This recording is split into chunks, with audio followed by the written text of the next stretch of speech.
తీతిదే EO Dharmareddy డిప్యుటేషన్ను కేంద్రం మరోసారి పొడిగించింది. June 30 వరకు ఈవోగా కొనసాగేలా ఉత్తర్వులిచ్చింది. సీఎం జగన్కు అనుకూలంగా వ్యవహరిస్తున్నారని, ఆయన్ను తక్షణం బదిలీ చేయాలని ఈసీకి భాజపా రాష్ట్ర అధ్యక్షురాలు పురంధేశ్వరి ఇటీవల ఫిర్యాదు చేశారు. కానీ వీటిని పట్టించుకొని కేంద్ర రక్షణ శాఖ ఆయన డిప్యుటేషన్ను పొడిగించాలని సీఎం జగన్కు లేఖ రాసిన వెంటనే ఆమోదముద్ర వేసింది. రాష్ట్ర ప్రభుత్వ ప్రధాన కార్యదర్శి జవహర్ రెడ్డి, డీజీపీ రాజేంద్రనాథ్ రెడ్డిలు అధికార పార్టీకి కొమ్ము కాస్తున్నారని, వారు ఆ పోస్టుల్లో కొనసాగితే రాష్ట్రంలో ఎన్నికలు స్వేచ్ఛగా, పారదర్శకంగా జరగవని, వారిని తక్షణం బదిలీ చేయాలని విపక్ష పార్టీలన్నీ నెత్తినోరు కొట్టుకుంటున్నా ఈసీ పట్టించుకోలేదు. కానీ ఇండియన్ డిఫెన్స్ ఎస్టేట్స్ సర్వీస్కు చెందిన ఏవి ధర్మారెడ్డి అనే అధికారి తిరుమల తిరుపతి దేవస్థానం కార్యనిర్వహణ అధికారిగా లేకపోతే వ్యవస్థ మొత్తం అస్తవ్యస్తమైపోతోందని, భక్తులకు దర్శనాలు చేయించడమే కష్టమవుతుందని సీఎం జగన్ ఒక లేఖ రాసిందే తడువు మరో మాటే లేకుండా డిప్యుటేషన్ గడువు పొడిగిస్తూ కేంద్ర ప్రభుత్వం శనివారం ఉత్తర్వులు జారీ చేసేసింది.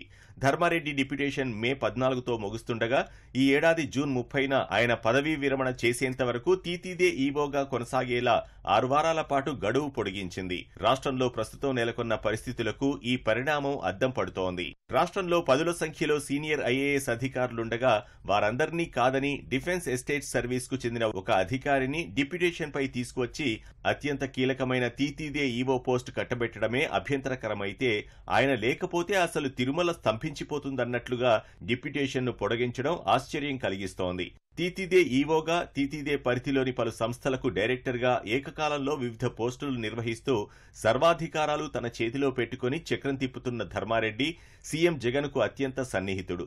జగన్కు ధర్మారెడ్డి నమ్మిన బంటని, ఆయన ఢిల్లీ స్థాయిలో తనకున్న పరిచయాలతో పనులు చేసి పెడతారని, కేంద్ర ఎన్నికల సంఘం వంటి సంస్థల్లోనూ పలుకుబడి ఉపయోగిస్తారని, అతి సున్నితమైన వ్యవహారాల్ని కూడా సీఎం కోసం సునాయాసంగా చక్కబెడతారనే పేరుంది. ధర్మారెడ్డి తీతిదే ఈవోగా కొనసాగితే ఆ ప్రభావం ఎన్నికలపై పడుతుందని, ఆయన్ను తక్షణం బదిలీ చేయాలని కేంద్ర ఎన్నికల సంఘానికి భాజపా రాష్ట్ర అధ్యక్షురాలు పురంధేశ్వరి ఇటీవల ఫిర్యాదు చేశారు. కానీ కేంద్ర రక్షణ శాఖ మాత్రం ఆయన డిప్యుటేషన్ను పొడిగించి ఈవోగా కొనసాగేందుకు వెసులుబాటు కల్పించింది. ధర్మారెడ్డికి కేంద్ర ప్రభుత్వం ఇదివరకే పొడిగించిన 2 ఏళ్ల డిప్యుటేషన్ గడువు వచ్చే నెల 14తో ముగుస్తోంది. ఈ ఏడాది జూన్ 30న ఆయన పదవీ విరమణ చేయాల్సి ఉంది. లెక్క ప్రకారం ఆయన మే 14న కేంద్ర సర్వీస్కు తిరిగి వెళ్లిపోవాలి. కానీ తన ఆత్మబంధువు లాంటి ధర్మారెడ్డిని వదులుకోవడానికి సిద్ధంగా లేని జగన్ జూన్ 30న ఆయన పదవీ విరమణ చేసేంత వరకు డిప్యుటేషన్ను పొడిగించాలని రక్షణ మంత్రి రాజ్నాథ్ సింగ్కు మార్చి 12న లేఖ రాశారు. తిరుమలలో ఏప్రిల్ నుంచి జూన్ వరకు భక్తుల రద్దీ అధికంగా ఉంటుందని, మే, జూన్ నెలల్లో సర్వదర్శనానికి 30 గంటల కంటే ఎక్కువ సమయం కూడా పడుతుందని అందులో పేర్కొన్నారు.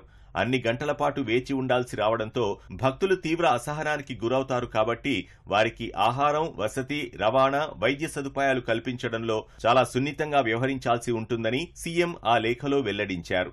ధర్మారెడ్డి అయితేనే ఆ పనులు సజావుగా, సమర్థంగా చేయగలరని వివరించారు.